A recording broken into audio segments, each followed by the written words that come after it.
दोस्तों आज की इस क्लास में हम लोग a प्लस बी का जो होल स्क्वायर होता है इसे सिद्ध करने का प्रयास करेंगे और हम आपको इसमें बताएंगे कि आप इस सूत्र को कैसे आसानी से सिद्ध कर सकते हैं।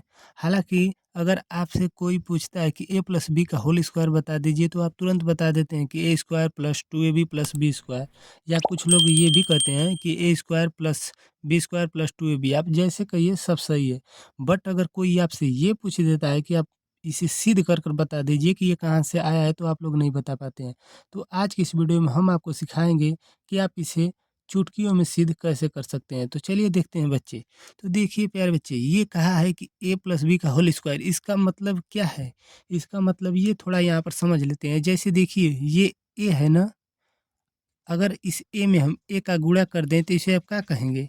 तो इसे आप लोग बोलेंगे a का स्क्वायर। जैसे देखिए a की पावर 1 है और a की पावर 1 है, तो हम लोग जानते हैं कि जब आधार सेम होता है तो घातें आपस में क्या होती हैं? घातें आपस में जुट जाती हैं। तो बच्चे यहाँ पर देखिए, जब आधार सेम है और घातें एक एक हैं तो आपस में जुटेंगी तो a की पावर कितना हो जाएगा? a की पावर 2 हो जाएगा। ये आपको समझ में आ गया ना? तो देखिए वही लिखा गया है। इसका मतलब कि a प्लस बी और a प्लस बी का आपस में जब गुणा हुआ है, जैसे देखिए ये हो गया a प्लस बी और यहाँ से कर देंगे a प्लस बी। अब ये बता दीजिए, इन दोनों का जब आपस में गुणा करेंगे तो ये नहीं आ जाएगा, मैं ये वैल्यू आ जाएगा ना? तो आप बोलेंगे कि हाँ ये वैल्यू आ जाएगा। तो बस यही तो करना है। चलिए अब इस पद का इस पद में क्या कर लेते हैं, तो गुणा कर लेते हैं। तो देखिए जब a का a में गुणा करेंगे तो क्या होगा? तो आप बोलेंगे a स्क्वायर हो जाएगा। बहुत अच्छे, ये a स्क्वायर हो जाएगा। अब बच्चे ये बता दीजिए कि इस a का b में गुणा करेंगे तो क्या होगा? तो आप बोलेंगे कि सर ये a है और ये b है, दोनों का मान अलग-अलग है तो इसलिए यह गुणा नहीं होगा। तो जब गुणा नहीं होगा तो इसको हम केवल इसी तरह लिख लेंगे, a और क्या? b। अब चलो आगे चलते हैं। अब बच्चे इस a का इन दोनों में गुणा हो गया ना, अब कौन बाकी है? तो बोलेंगे कि b। तो जब b बाकी है तो b का भी इन दोनों में गुणा करेंगे। तो ये बता दीजिए कि जब b का a में गुणा करेंगे तो क्या होगा? तो कुछ लोग बोलेंगे कि सर बी और ए होगा, और कुछ लोग बोलेंगे कि सर इसे हम ए बी लिख सकते हैं। तो बच्चे क्रम विनिमय का नियम आप जानते होंगे, नहीं जानते होंगे तो देख लीजिए यहाँ पर। जैसे अगर हम ये आपसे बोलें कि बाबू बता दीजिए कि 3 में 5 का गुणा करें या फिर 5 में 3 का गुणा करने पर क्या आएगा? तो आप बोलेंगे कि सर यहाँ से तो 5 या 15 आ जाएगा। और कुछ लोग, क्या सभी लोग बोलेंगे कि सर यहाँ से भी 15 आ जा रहा है। इसका मतलब ये हुआ कि हम ए गुणे बी लिखें या बी गुणे ए लिखें, मान में कोई प्रभाव नहीं पड़ेगा। जब मान में कोई प्रभाव नहीं पड़ेगा तो यहाँ पर हम क्या लिख देते हैं? तो यहाँ पर हम ए बी लिख देते हैं, ए गुणे बी लिख देते हैं, ठीक। अब चलिए देखिए, बी का जब बी में गुणा होगा तो क्या होगा? तो बी स्क्वायर हो जाएगा, ये बी स्क्वायर होगा। अब बच्चे देखिए यहाँ से हम लोग लिख लेंगे ए और प्लस। अब ये बता दीजिए कि ए बी और ए बी कितना है? ए बी, तो आप बोलेंगे कि सर 2ab, तो ये हो जाएगा 2ab और यहाँ का b आ जाएगा यहाँ पर बी स्क्वायर। अब बता दीजिए ए प्लस बी का होल स्क्वायर क्या हुआ?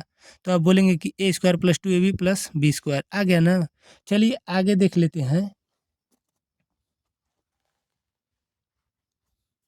तो बच्चे देखिए यहाँ पर a माइनस बी का होल स्क्वायर है, तो जब a माइनस बी का होल स्क्वायर है तो सेम वही काम करेंगे। यहाँ पर भी हम जानते हैं कि एक ब्रैकेट में a माइनस बी होगा और दूसरे ब्रैकेट में भी क्या हो जाएगा? तो a माइनस बी हो जाएगा।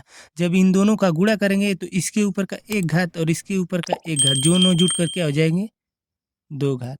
तो बच्चे ये बता दीजिए कि इस पद का इस पद में गुणा करना है तो सबसे पहले हम a का गुणा करेंगे, किस में? a में। तो जब a का a में गुणा करोगे तो क्या होगा? तो प्यारे बच्चे जब a का a में गुणा करेंगे तो ये हो जाएगा आपका a स्क्वायर, ठीक। हाँ चलिए, अब हो जाएगा। अब a का जब b में गुणा करेंगे तो क्या होगा? तो वहीं ये बताइए कि a के आगे प्लस है ना, जब a के आगे कोई चिन्ह नहीं दिखाई देता है तो इसका मतलब कि हम प्लस मानकर चलते हैं। तो a के आगे जब प्लस है तो प्लस का जब माइनस में गुणा करेंगे तो क्या हो जाएगा? तो बोलेंगे कि सर माइनस होता है, तो यहाँ पर हमारा माइनस हो जाएगा। अब ये बता दीजिए कि a का जब b में गुणा होगा तो होगा, तो आप बोलेंगे कि नहीं सर जब नहीं होगा तो उसको हम इसी तरह लिख लेंगे, तो इसे हम लिखेंगे a बी, ठीक। हाँ, अब चलिए इन दोनों पदों में ए का गुणा हो गया ना, अब कौन बाकी है? तो आप बोलेंगे कि सर बी। तो चलिए बी का गुणा कर देते हैं इन दोनों पदों में। तो ये बताइए कि जब ये माइनस है और इसके आगे ये प्लस है, तो माइनस और प्लस का जब गुणा होगा तो क्या होगा? तो आप बोलेंगे कि माइनस। जब कभी भी माइनस का प्लस में गुणा करते हैं तो माइनस आता है ना? हाँ, माइनस आता है। तो चलिए यहाँ से भी क्या हो जाएगा? माइनस। और ये है बी और ये है ए। तो हम आपको यहाँ पर बताए थे कि बच्चे क्रम विनिमय का नियम जानते हैं ना, जब 3 में 5 का गुणा करेंगे तभी भी 15 आएगा, या फिर 5 में 3 का गुणा करेंगे तभी भी क्या आएगा? 15 आएगा। तो यहाँ से हम लिख सकते हैं क्या? तो इसे हम लिख सकते हैं ए इंटू बी, लिख सकते हैं ना? हाँ, चलो अब देखो यहाँ से ये बताओ कि ये माइनस है और ये भी माइनस है। तो जब प्यारे बच्चे माइनस का माइनस में गुणा होता है तो क्या होता है? तो आप बोलेंगे कि प्लस हो जाता है। तो यहाँ पर प्लस हो जाएगा, और जब बी का बी में गुणा होगा तो क्या हो जाएगा? तो बी के पावर 1 और बी के पावर 1 घातें आपस में जुड़ जाएँगी तो ये हो जाएगा बी का स्क्वायर। ठीक? हाँ, चलिए अब देखो यहाँ से लिख लेते हैं, तो ये हो जाएगा ए स्क्वायर और ये हो जाएगा 1 AB, 1 AB कितना AB? तो आप बोलेंगे कि सर 2 AB, और माइनस लग जाएगा तो माइनस यहाँ पे लगा दीजिए और यहाँ पे लिख लीजिए 2AB, और यहाँ से प्लस बी स्क्वायर को उतार लीजिए। अब बच्चा अगर आपसे कोई पूछेगा कि बता दीजिए कि a माइनस बी का होल स्क्वायर क्या होता है, तो आप तुरंत अब बताएंगे कि A square minus 2ab plus B square. ठीक?